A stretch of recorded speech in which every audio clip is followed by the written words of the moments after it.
वालेकुम सलाम नमस्ते सत श्री अकाल। उम्मीद करता हूँ फिट होंगे, बेहतरीन होंगे, अपनी लाइफ अच्छे से एंजॉय करेंगे हम चारों की तरह। आज एक कोई वीडियो और उसका टाइटल है, उसका टाइटल है जी women reservation bill pass, women bill explain.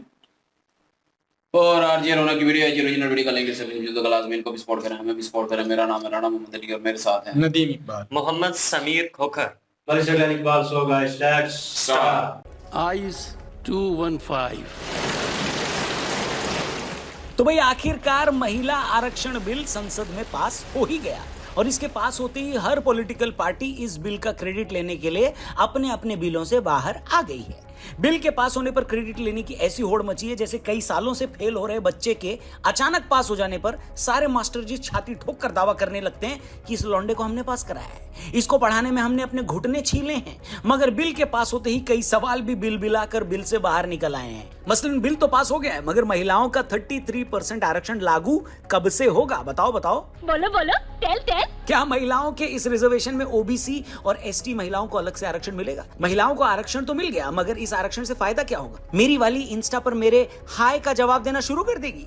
फायदे नुकसान के साथ ही लोग ये भी जानना चाहते हैं कि महिला आरक्षण की ये लड़ाई कब से चली आ रही है। आखिर क्या वजह थी कि 30 सालों में कई बार संसद में पेश होने के बावजूद ये पास नहीं हो पाया? क्या इसे पास होने के लिए कोई कुंजी नहीं मिल रही थी या पढ़ाने वाले मास्टर जी निकम्मे थे? और क्या कोई ऐसी भी पार्टी है क्या जो आखिरी वक्त तक इसका विरोध कर रही थी? और विरोध कर रही थी तो उसके पेट में वो कौन सी गैस बन रही थी जिसके चलते बिल का नाम सुनते ही वो खट्टे डकारे मारने लगती थी? इसके अलावा भी बड़े सारे सवाल हैं जो हमारे हाथों अपना मुंडन करवाने के लिए बेकरार खड़े हैं। तो आइए एक एक करके उन तमाम सवालों के जवाब देते हैं। अगर आप यूपीएससी या किसी और कॉम्पिटिटिव एग्जाम की तैयारी करने में जुटे हैं तो हाथ में कॉपी पेंसिल लेकर बैठ जाइएगा, क्योंकि हम बहुत सी काम की बातें आपको बताने वाले हैं। वीडियो पसंद आए तो दोस्तों से दबा के शेयर करिएगा और चैनल को भी सब्सक्राइब करिएगा। शुरू करते हैं। A historic achievement. Congratulations. नमस्कार दोस्तों, आप देख रहे हैं फनतंत्र। मैं हूं रौनक और आपको महिला रिजर्वेशन बिल से जुड़ी सारी एबीसीडी आज हम समझाने वाले हैं। बिल के दोनों सदनों में पास होते ही पहला सवाल ये पूछा जा रहा है कि क्या 2024 के चुनावों में इस बिल को लागू किया जाएगा? क्या नवंबर में एमपी, छत्तीसगढ़ और राजस्थान विधानसभा चुनावों में भी 33% महिलाएं चुनकर आएंगी क्या? अगर किया जाएगा तो बताओ, मैं भी अपनी बीवी की नौकरी छुड़वाकर उसे राजनीति करवाऊं? तो भैया जिन भी सज्जनों के भेजे में ऐसे सवाल फ्राई हो रहे हैं उनके लिए बुरी खबर है। अभी आप लोग अपनी बीवी को नौकरी करने दें। दरअसल इस तरह के संविधान संशोधन को करने की एक प्रोसेस होती है। एक बिल को कानून बनने के लिए पहले लोकसभा और राज्यसभा में 2/3 यानी 2/3 मेजोरिटी से पास होना होता है, जो कि हो गया। उसके बाद चूंकि इसे राज्य विधानसभा में भी इंप्लीमेंट करना है तो आधे से ज्यादा राज्यों की विधानसभा से भी इसे पास होना होगा। एक बार जब ये यहां से भी पास हो जाएगा तो फिर डिलिमिटेशन यानी परिसीमन होगा। अब परिसीमन तो समझते हो ना मेरे सुमन? हेलो। तो ये परिसीमन जो होना है वो तो होना है 2021 की जनगणना के बेस पर। अब हुआ ये कि उस टाइम जब जनगणना होनी थी तो वुहान से जिनपिंग की बुआ का लड़का कोरोना आ गया था। उसके चलते जनगणना का काम तो बाबू अब तक हुआ नहीं, इसलिए ऐसा लगता नहीं कि 2026 तक डिलिमिटेशन का ये सारा काम हो पाएगा। तो आप ये मानकर चलिए कि 2029 तक ये रिजर्वेशन इंप्लीमेंट नहीं होने वाला। तो 5 साल तो बीवी को अभी राजनीति में मत उतारिएगा आप अपनी। हेलो, बूझे कि नहीं बूझे? और इसी बात पर सारा कलेश मचा हुआ है। बहुत सारी पार्टियां इस बात पर सरकार की धोती खींच रही हैं कि भैया इसे इन्हीं इलेक्शन से क्यों लागू नहीं कर रहे हो? और जब ये काम अभी 6 साल होना ही नहीं है तो अभी से माहौल बनाकर लावा क्यों लूट रहे हैं? जिस पर जेपी नड्डा साहब ने ये कहकर कांग्रेस की क्लास लगा दी कि भाई सरकार के घर का कानून तो है नहीं। ऐसा तो नहीं है ना कि मोदी जी ने घर की रसोई में चकले पर कोई कानून बना दिया। ये गुझिया तो है नहीं। अब डिलिमिटेशन की एक प्रोसेस है, उस हिसाब से टाइम तो लगेगा ही, इसलिए खाली पीली बवाल मत काटो। I was shocked and shattered and shocked. अरे भाई शौक तो लगना ही था, जब पढ़ना ही नहीं पूरा तो शौक ही लगेगा और क्या होगा। अच्छा, दूसरा सवाल ये पूछा जा रहा है कि महिलाओं को टोटल सीटों में से 33% आरक्षण तो मिल जाएगा, मगर ओबीसी और एसटी महिलाओं का क्या उन लोगों को अलग से रिजर्वेशन मिलेगा? तो इससे पहले कि मैं आपको सरकार का ओपिनियन इस पे बताऊं, आपको ये बता दूं कि आप अपने ओपिनियन से पैसे कमा सकते हैं प्रोबो ऐप पर। डिस्क्रिप्शन में इस ऐप का लिंक दिया है, तुरंत से पहले इस ऐप को डाउनलोड करो। कई सारे टॉपिक्स हैं, यस या नो में ओपिनियन देना है और खूब सारा पैसा छाप सकते हो। जैसे आज मैच है इंडिया और ऑस्ट्रेलिया का, क्या लगता है इंडिया ऑस्ट्रेलिया के खिलाफ आज जीत पाएगी? दूसरा सवाल, क्या इंडिया ऑस्ट्रेलिया के सामने सीरीज जीत पाएगी? कई सारे सवाल हैं, कई सारी कैटेगरीज हैं। यस या नो में जवाब दो और पैसे जीतने के बाद बड़ी आसानी से उसे विड्रॉ करो पेटीएम, गूगल पे वगैरह से। बस इन सब के लिए आपको पहले प्रोबो ऐप डाउनलोड करना होगा। डिस्क्रिप्शन में लिंक दिया है, ठीक है? आगे भी इसके बारे में डिटेल में बात करेंगे। फिलहाल मेन बात पे वापस लौटते हैं। तो बात यह है कि अभी मौजूदा वक्त में संसद में 543 सीटें हैं। महिला आरक्षण बिल लागू होने के बाद इनमें से 1/3 यानी 181 सीटें महिलाओं के लिए रिजर्व हो जाएंगी। तो जो लोग ये पूछ रहे हैं कि SC ST महिलाओं को क्या अलग से आरक्षण मिलेगा, तो उसका जवाब है मुन्ना भाई, नहीं। अभी लोकसभा में SC ST के लिए 131 सीटें रिजर्व हैं। महिला आरक्षण लागू होने के बाद इनमें से 1/3 यानी 44 सीटें SC ST महिलाओं के लिए आरक्षित हो जाएंगी। बाकी 87 सीटों पर महिला पुरुष कोई भी लड़ सकता है। आपको बता दें कि एक बार कानून बनने के बाद यह आरक्षण हमेशा के लिए नहीं बल्कि सिर्फ 15 साल तक रहेगा, मगर SC ST रिजर्वेशन की तरह बाद की सरकारें चाहें तो इसे एक्सटेंड कर सकती। अच्छा, संसद में महिलाओं को रिजर्वेशन देना एक बहुत ही नेक ख्याल है। दुनिया के 40 देशों में औरतों को ऐसा रिजर्वेशन दिया गया है। हमारे पड़ोसियों की बात कर ले तो पाकिस्तान की नेशनल असेंबली में भी महिलाओं के लिए 60 सीटें रिजर्व हैं। बांग्लादेश की पार्लियामेंट में महिलाओं के लिए 50 सीटें आरक्षित हैं। नेपाल की संसद में महिलाओं के लिए 33% सीटें रिजर्व हैं। और आपको जानकर हैरानी होगी कि अफगानिस्तान में तालिबान की हुकूमत आने से पहले वहां की संसद में भी महिलाओं के लिए 27% सीटें रिजर्व थी। अब आप भी सोचेंगे कि भाई जब हमारे पड़ोसी देशों ने पार्लियामेंट में महिलाओं की पार्टिसिपेशन को इतना सीरियसली लिया, उन्हें रिजर्वेशन दिया, तो इन देशों से कई मामलों में इतना आगे होने के बावजूद भारत ने यह काम करने में इतनी देर क्यों कर दी? तो उस देरी की भी पूरी हिस्ट्री आपको बता देते हैं, और यह भी कि क्यों पहली बार संसद में पेश होने के बाद इसे पास होने में 3 दशक लग गए। जी हां, 3 दशक। सर, लोकसभा और विधानसभा में तो यह बिल लागू होगा, लेकिन हम ये पूछना चाहते हैं कि राज्यसभा और विधान परिषद में भी लागू होगा कि नहीं लागू होगा। अच्छा, इससे पहले कि मैं आपको बताऊं कि भारतीय संसद में कब कब महिला बिल पेश किया गया और किस किस ने टंगड़ी अड़ाकर इसे आगे नहीं बढ़ने दिया, उससे पहले आपको यह बता दूं कि औरतों के लिए राजनीति में आरक्षण की मांग आजादी से भी पहले उठ रही थी। 1931 में बेगम शाहनवाज और सरोजनी नायडू ने इस बारे में ब्रिटिश प्रधानमंत्री को एक पत्र लिखा था और महिलाओं के लिए राजनीति में समानता की मांग की थी, मगर उसे खारिज कर दिया गया। फिर आजादी के बाद भी पॉलिटिक्स में महिलाओं की रिप्रेजेंटेशन बढ़ाने के लिए कई बार बात हुई है, लेकिन ज्यादातर पार्टियां और नेता इस बात पर तैयार थे कि निचले लेवल पर आरक्षण दे दिया जाए, लेकिन उनमें से कोई भी लोकसभा और विधानसभा के लेवल पर औरतों को आरक्षण देने के लिए तैयार नहीं था। फिर हुआ यह कि कई सालों तक इस मामले पर माथा फोड़ने के बाद 1993 में 73वें और 74वें संविधान के संशोधन के जरिए पंचायतों और नगर निकायों में महिलाओं के लिए 1/3 सीटें रिजर्व कर दी गई। महाराष्ट्र, आंध्र प्रदेश, बिहार, छत्तीसगढ़, झारखंड और केरल जैसे कई राज्यों ने तो स्थानीय निकायों में महिलाओं को 50% तक आरक्षण दे दिया, मगर लोकसभा में आरक्षण मिलना अब भी बाकी था। फिर आया साल 1996। 1996 वो साल था जब HD देवगौड़ा की सरकार लोकसभा में महिला बिल लेकर आई, लेकिन उनकी सरकार का समर्थन कर रही कई पार्टियां शादी ब्याह की पार्टियों में मुंह फुलाने वाले फूफा की तरह बिल देखते ही भड़क गई। इसके बाद के सालों में 10 बार इसे संसद में पेश किया गया। अपने 6 साल के कार्यकाल में 5-6 बार तो अटल जी की सरकार ने इस बिल को संसद में पेश किया, मगर हर बार कोई न कोई पार्टी इसे देखते ही जमीन पर लौट जाती थी और हर बार बिल बिना पास हुए ही लौट जाता था। आखिरी बार मनमोहन सिंह की सरकार में राज्यसभा में इस बिल को पेश किया गया, मगर मनमोहन सरकार की हिम्मत नहीं हुई कि वो इसे लोकसभा में भी पेश कर दे, क्योंकि यूपीए में उनकी सहयोगी पार्टियां आरजेडी और समाजवादी हमेशा से इसका विरोध करती थी और कांग्रेस को डर था कि अगर लोकसभा में बिल पास न हुआ तो उनकी सरकार ही न गिर जाए, इसलिए उसने उस वक्त इसे लोकसभा में पेश ही नहीं किया। अब आप भी सोचेंगे कि जो पार्टियां इसका विरोध करती हैं उनका तर्क क्या है, लॉजिक क्या है। दरअसल आरजेडी और समाजवादी पार्टियां जो एक वक्त में खुलकर इसका विरोध करती थीं और कुछ मायनों में अब भी पूरी तरह से इस बिल को अपना दिल देने को तैयार नहीं है। इस बिल में नियत ही साफ नहीं है सरकार की। अनिश्चित कालखंड के लिए, अनिश्चित प्रतिबद्धताओं के लिए कोई रोड मैप नहीं और ये बिल पास किया जा रहा है। दरअसल इन पार्टियों का कहना है कि महिलाओं के इस 33% आरक्षण में ओबीसी को अलग से आरक्षण दिया जाए। इन पार्टियों का कहना है कि महिला आरक्षण में ओबीसी महिलाओं के लिए अलग से आरक्षण न रख के सरकार सिर्फ सवर्ण जाति की महिलाओं को आगे बढ़ाना चाहती है, जबकि सरकार का कहना है कि हम तो महिलाओं को ही अपने आप में एक पिछड़ी हुई जाति मानते हैं। आरजेडी और समाजवादी पार्टियां जैसी सोच काफी हद तक ओवैसी की AIMIM पार्टी भी रखती है। आपको बता दें कि 543 सदस्यों वाली लोकसभा में सिर्फ 2 ही सांसद थे जिन्होंने महिला बिल का विरोध किया और दोनों ही ओवैसी साहब की पार्टी के थे, जिनमें से एक खुद वो और दूसरी उन्हीं की पार्टी के सैयद इम्तियाज जलील थे। ओवैसी की शिकायत है कि अगर सरकार महिला बिल लाकर सच में महिलाओं को ऊपर उठाना चाहती है तो मुस्लिम महिलाएं तो और पिछड़ी हैं, इसलिए इस बिल में मुस्लिम महिलाओं को भी आरक्षण दिया जाए। इस बिल में सबसे बड़ी खामी यह है कि इसमें ओबीसी महिलाओं को और मुस्लिम महिलाओं के लिए कोई कोटा नहीं रखा गया, इसलिए हम इस बिल के खिलाफ हैं।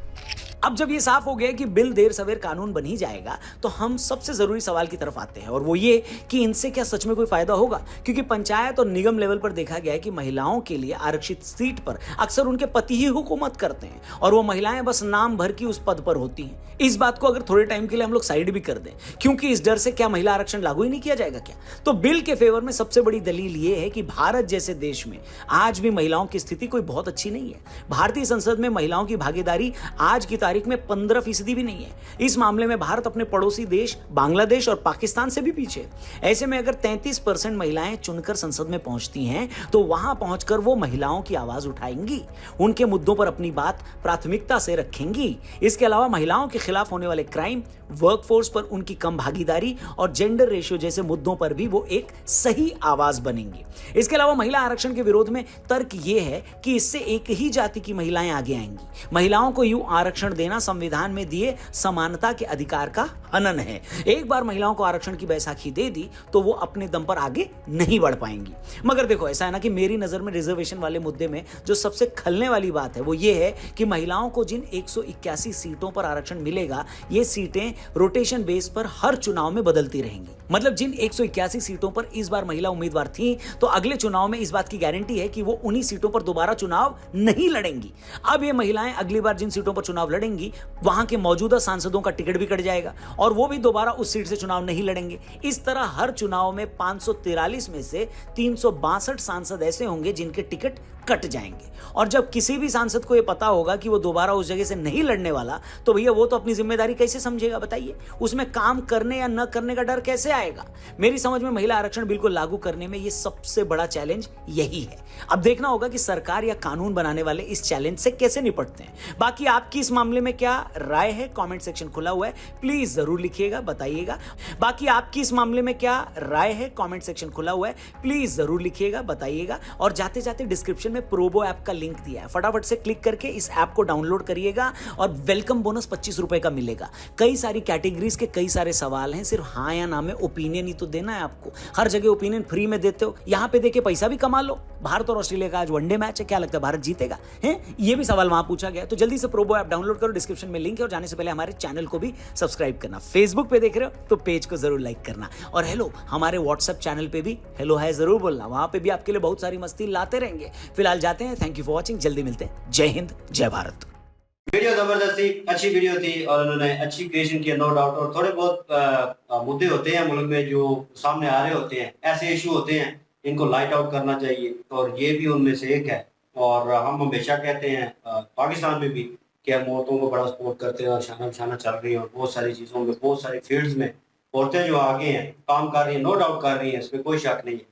लेकिन आज ये भी एक चीज़ में खुशी हुई कि वो एक इंडियन रिपोर्टर हैं, इंडियन कर ले सोशल मीडिया एनालाइजेशन कर रहे हैं एक किस्म की, और आरजे रौनक जो है उन्होंने वाकई बात कंसर्न की है कि पाकिस्तान में ज़्यादा इज्जत दी जा रही है और इस तरह की फील्ड में औरतों को आगे लेके आ रहे हैं। रेशियो ज्यादा समझ नहीं आई इंडिया की तो आपको पता ही है, अपना मोहम्मद बेनजीर भुट्टो जो हैं, जी, वो भी बनी रही हैं। और उसके बाद अभी मरियम नवाज है, वो भी आना चाहती है, बिल्कुल प्राइम मिनिस्टर भी। इंडिया में वैसे बता रहा हूँ, इंडिया में महिला के तौर पे बता रहा हूँ, इंडिया की वो अलग बात है। इंडिया की वुमेन जो है, देखो फिल्मों में हर जगह काम कर रही है, पर इधर सियासत में क्यों नहीं थी ये यार मुझे भी समझ नहीं आई। मैं आज ही पता चला है। नहीं तो ये वैसे मैंने कई दफा ये नोट किया है कि जब भी देखा पॉलिटिशियन जो है ना, वो एक मेल ही देखा है, इंडिया में मेल आ रहा है। तो ये पता नहीं इतना लेट देखा है। वो राजनीति एक मूवी आई थी इनकी, वो जिसका सीन भी इन्होंने बीच में ऐड किया है, कतरीना कैफ नजर आ रही थी। और वो उसमें राजनीति में यही चीज दिखाई गई है, इंदिरा गांधी पे तो थी ना। हाँ, लेकिन वो उसमें जो मूवी में दिखाया गया है कि वो जो उन्होंने बीच में बात की है ना, मेंशन किया, वो पॉइंट बड़ा पॉजिटिव था और उसको लाइट आउट होना चाहिए कि औरतों को सिलेक्ट किया जाता है वही आती है, लेकिन आ जाके उस घर का मर्द ही आगे क्यों आ जाता है? तो लेडीज, वो औरत जो है, वो जो सिलेक्ट हुई है, वो क्यों नहीं आती? तो यही चीज उस राजनीति में बताई जाती है कि उसको इतनी जगह से हरासमेंट और पता नहीं क्या क्या किया जाता है। वो मूवी में सारा दिखाया गया है। वो भी एक औरत पे है, लेकिन वो किस तरह लड़ती है उन लोगों के साथ, वो किस तरह सर्वाइव करती है। और ये भी दिखाया, वो खास रियलिटी लोगों ने, बहुत सारे लोगों ने क्रिटिसाइज भी किया उस मूवी को कि यार आप गलत दिखा रहे हो इंडियन कल्चर। लेकिन जो रियलिटी चल रही है उसको उन्होंने थोड़ा बहुत मैसेज के थ्रू पहुंचाने की कोशिश की है, कि लोगों तक पहुंचे वो चीज। एक बात है कि अगर औरतें की जो सीटें फिक्स हो जाएगी ना, वो उससे बेहतर होगा, वो ज्यादा अच्छा होगा, क्योंकि फिर वो औरतें ही आएंगी। और दूसरी बात कि जो एक सीट पे लड़ा है वो दूसरी दफा नहीं उस सीट पे लड़ सकता। तो ये चीज की बाकी उन्होंने जब ये कहा कि अगर वो एक साल के मतलब एक दफा आएगा तो दूसरी दफा अगर नहीं वो आ सकता उस एरिया में, तो फिर वो तो काम ही नहीं करेगा। ये प्रॉब्लम बनेगी। वोट ही नहीं मांगने पड़ेंगे दोबारा। हाँ, ये भी थोड़ा सा सेंसिटिव मसला है, इस पे भी थोड़ा जब और दूसरा जो कहा गया है ओबीसी जो है और मुस्लिम खवातीन जो है उनके लिए ये है कि वो तो सिर्फ जो ताकतवर औरतें हैं वो सिर्फ वही आएंगी, तो ये भी फिक्स करना चाहिए था, उनकी भी इतनी सीटें होंगी जहाँ पे वो नहीं लड़ सकती। मुस्लिम की है ही नहीं इसमें रद्दोबदल होगी, इसमें और भी चीजें चेंजिंग तो करनी पड़ेगी और मुस्लिम के लिए भी रखना पड़ेगा कि मुस्लिम भी औरतें अपनी जाकर पार्लियामेंट में जो भी है जहाँ अपनी आवाज उठाएं, मुस्लिम खवातीन के भी मसाइल होंगे, तो ये भी एक थोड़ा मसला है, इसलिए तो मेजॉरिटी मिनॉरिटीज हैं वो मिनॉरिटीज को कम से कम वो बिल्कुल जी, बहुत ही अच्छा स्टेप्स है, क्योंकि औरतें जो होती हैं वो जिस तरह औरतों की फीलिंग को समझ सकती हैं उस तरह एक मर्द उनको हैंडल नहीं कर सकता, और एक औरत जिस तरह एक औरत की प्रॉब्लम्स को हल कर सकती है उस तरह एक मर्द नहीं कर सकता, क्योंकि औरत जो होती है वो बेहतर तरीके से जानती है औरतों के मसाइल को। बिल्कुल, और वहाँ पे यार स्कूलों के लिए बहुत सारे मसाइल हैं, बैठे बाहर ना स्कूलों के बहुत ज्यादा मसाइल हैं, और वो जो है ना उसकी बात पे वो जो है ना, तो वहाँ तो फिर औरतें ही समझेंगी, उसमें स्कूल ग्राउंड लेवल पे जितनी भी औरतों के साथ जुल्म और ज्यादती होती है, तो वो औरतें जो है ना इस चीज को डिस्कस करेंगी, इसके लिए कानून बनवाएंगी अपने लिए, वहाँ बोलेंगी, वहाँ वोटिंग होगी, उनको पता चलेगा कि इस चीज की जरूरत है, तो ये मर्द इस चीज के लिए इतना नहीं कर सकेंगे, तो ये मुस्लिम खवातीन के लिए भी जगह बनाएंगे, उम्मीद तो मुझे है बनेगी, और बाकी भी जितने भी यार ये बंदे इस चीज के लिए अड़े रहे हैं ना, ये मुखालफत करते रहे, ये कोई अच्छी बात नहीं थी, क्योंकि औरतों की आना चाहिए हर फील्ड में जो है इंडिया में, तो इस फील्ड में क्यों नहीं आने दिया, ये तो मुखालफत फिल वक्त जो हुई है वो सिर्फ एक ही इशू, एक ही पॉइंट बयान किया गया कि मुस्लिम्स वुमेन जो है उनको भी आना चाहिए, मुस्लिम और ओबीसी ओबीसी ना जो लो क्वालिटी के जो होते हैं, वैसे होना चाहिए ओवरऑल, जिस तरह इंडिया में पिछड़े हुए लोग, इंडिया में काफी चीजें अभी हुई हैं जिसमें मुस्लिम्स वुमेन को और हिंदू वुमेन्स को एक बराबर के दिए गए हैं हकूक, तो इसमें भी होना चाहिए कि बराबर के हकूक मिलने चाहिए मुस्लिम। और चले अभी बैठने की जगह मिली है, लेट भी जाएंगे, अभी बिल पास हुआ है वुमेन के लिए, ये भी बड़ी बात है, चलो वुमेन के लिए तो पास हुआ है ना, जी बिल्कुल, ये भी है ना, अभी बाकी जो है तब्दीलियां आती रहेंगी उनमें, वो तो ऐसा टाइम बाय टाइम होती रहेंगी। बाकी बड़ी बात है जी, मोदी सरकार ने ये भी एक अच्छा काम था, ये भी कर दिया है अपने दौर में, हर अच्छे काम के लिए पीछे मोदी सरकार काम कर रही है, कि 2029 में जाके ये इम्प्लीमेंट हो सकता है, क्योंकि उस वक्त 2022 में वो सेंसस होने थे, मर्दमशुमारी इसको कह रहे थे, ठीक है जी, तो वो होनी थी, तो कोरोना आ गया, उन्होंने जब कहा उनका बेटा कोरोना आ गया, तो बेटा, तो वो उसकी वजह से नहीं हो सका, जब होगा तो फिर उसके बाद 2029 में जो है वो जाके इस पे इम्प्लीमेंट होगा, और उसके बाद जब वो इम्प्लीमेंट हो जाएगा और तो हकूक मिल जाएंगे, और उसके बाद बाकी सारा कुछ भी होता रहेगा, सारा कुछ होता रहेगा जी। सिचुएशन जो है वो बिल्कुल जबरदस्त जा रही है कि, और अगेन मोदी सरकार को मुबारकबाद है, उनके चाहने वालों को भी, और जबरदस्त काम यार, एक और अच्छा स्टेप। इनकी वीडियो अच्छी थी, इनकी ओरिजिनल वीडियो के लिंक और हमारे चैनल की लिंक डिस्क्रिप्शन में मौजूद होगी, प्लीज जाए विजिट करें, चेक करें, सपोर्ट करें, इंशाल्लाह मिलते हैं नेक्स्ट वीडियो में, अपना ख्याल रखिएगा, अपना याद रखिएगा, तब तक के लिए अल्लाह हाफिज, पीस।